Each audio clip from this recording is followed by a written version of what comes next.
I actually felt sad. This is a statement that at one point made us feel. Everybody. What I saw, I hated to see. And I knew I'd hate to see it.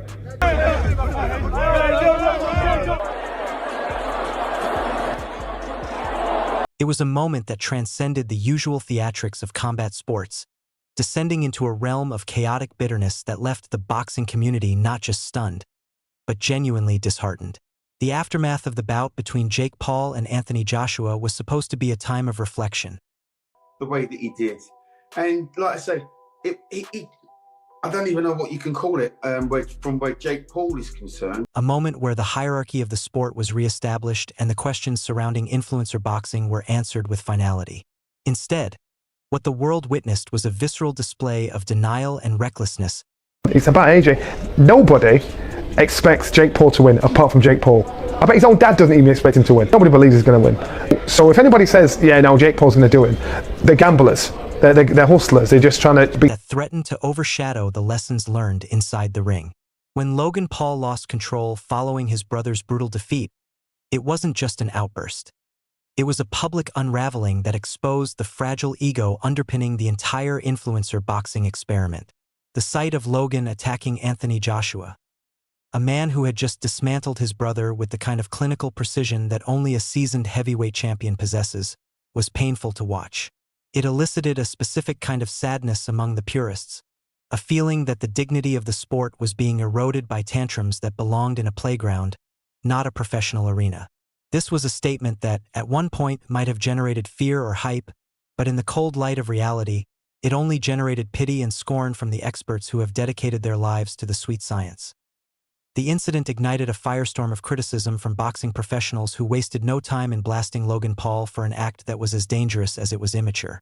These were not the comments of haters or trolls, but the seasoned observations of men who understand the lethal potential of a heavyweight punch. They mocked Logan, noting that his actions proved definitively that he has absolutely no clue about the reality of the power standing before him.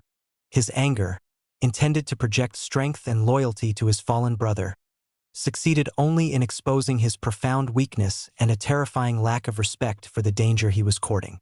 Duke McKenzie, a man who has seen everything the sport has to offer, reacted with visible shock, struggling to even find the vocabulary to describe the absurdity of the situation. He noted that the way Logan acted, the senseless aggression he displayed, rendered the attack completely pointless. It was a flailing attempt to regain control in a situation where the Paul brothers had lost all leverage. The anger coming from Logan's corner didn't intimidate anyone. It merely highlighted a fundamental misunderstanding of the code of conduct that governs the lives of real fighters. The disconnect from reality was perhaps best illustrated by Logan Paul's attempt to spin the narrative immediately following the fight. In a display of delusion that baffled onlookers, he tried to frame his brother's devastating loss as some kind of moral victory, claiming that, in his view, it was a triumph on all fronts. This attempt to rewrite history in real time was met with incredulous stares from the professionals. They saw right through the veneer of bravado because the evidence was written on Jake Paul's face and in the scorecards. Anthony Joshua had not just won. He had dominated the fight with an air of effortless superiority, making it abundantly clear who the real heavyweight was and who was merely playing the part. Logan's frustration, manifesting in these bizarre claims of victory, made him look foolish and woefully unprepared for the harsh truths of the sport. He was trying to gaslight an audience that had just watched AJ control every second of the engagement, leaving the Paul brothers looking completely outmatched and out of touch. The claim that it was a victory on all fronts, minus the actual victory, was a soundbite that will likely haunt their credibility for years to come. Johnny Nelson, never one to mince words, broke down the situation with a brutal honesty that cut through the noise. He pointed out the stark reality that nobody, absolutely nobody, expected Jake Paul to win apart from Jake Paul himself. The hype machine had been running at full capacity, creating a fantasy world where a YouTuber could stand toe-to-toe with a unified heavyweight champion. But the pros made it clear that this was nothing but smoke and mirrors.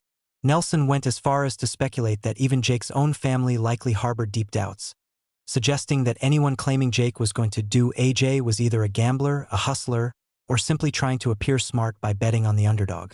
The reality, as Nelson and others emphasized, is that Anthony Joshua's experience, skill, and raw power exist in a completely different league, a stratosphere that the Paul brothers have not earned the right to inhabit.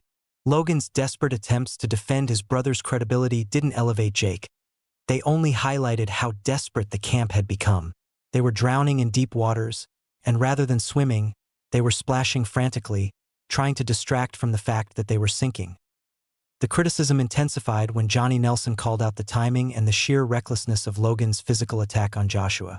He labeled it as simply wrong and dangerous, explaining that adding unnecessary chaos to an already high-stakes environment is a recipe for disaster. The professionals criticized the move not just as a lapse in judgment, but as a stunt that could have had serious, life-altering consequences.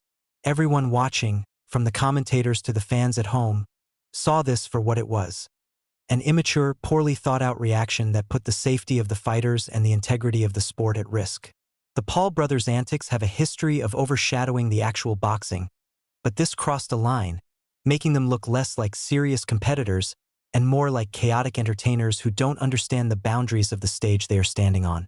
To make a move like that on the morning of a fight or in the heated aftermath is to invite a calamity that no amount of YouTube views can fix. The boxing board and the organizers were left in a situation where they had to question the viability of allowing such volatile elements into professional spaces.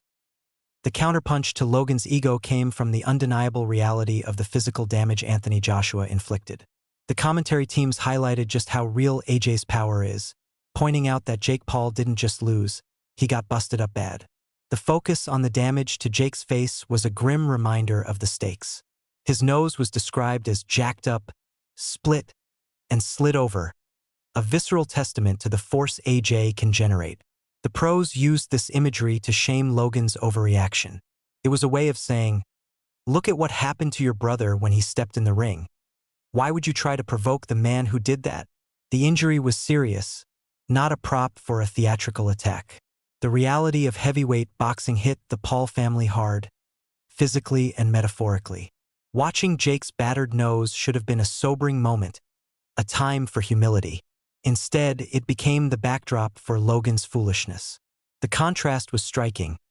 AJ's clear, destructive dominance versus Logan's impotent, flailing rage. The injury served as a permanent reminder of why Anthony Joshua remains untouchable at this level and why pretending otherwise is a dangerous game. Johnny Nelson further explained the danger of Logan's actions by referencing the psychological aspect of Anthony Joshua's game. He noted that getting AJ emotionally involved is a massive risk, pointing to previous fights like the one against Dillian Whyte. When AJ gets nasty, when he switches from the disciplined boxer to the street fighter, he becomes a terrifying force of nature. The pros used this history to critique Logan's attack, showing that he failed to grasp a fundamental truth: you do not poke the bear. You do not want to see the nasty AJ unleashed outside of the ring. Logan's failure to understand this distinction showed how little he knows about the temperament of elite fighters. The moment illustrated that anger and theatrics have no place against a professional champion who knows how to channel emotion into destruction. Logan's approach invited disaster, flirting with a reaction that could have ended very badly for him. Meanwhile, AJ calmly controlled every aspect of the interaction, proving why experience and composure matter above all. He didn't need to lash out. His presence alone was the deterrent, and his restraint was the ultimate sign of his superiority. Adam Catterall summed up the chaos by calling it polarizing, acknowledging that while Logan Paul's attack created drama and divided opinions, it was ultimately detrimental to the sport. The pros criticized the stunt, highlighting that while casual viewers might have clicked for the drama, real boxing fans saw it as reckless and distasteful. This moment reinforced the widening chasm between showmanship and genuine skill. It reminded viewers that Anthony Joshua's focus and discipline are what make him untouchable, while Logan's impulsive actions only attract criticism and derision. The Paul brothers continue to blur the lines between sport and spectacle, but in doing so, they alienate the very community they are desperate to be accepted by. Tony Bellew, never one to shy away from a hard truth, called it exactly as it was: "This isn't boxing as a sport. This is the circus." His comments resonated with everyone who values the integrity of the fight game.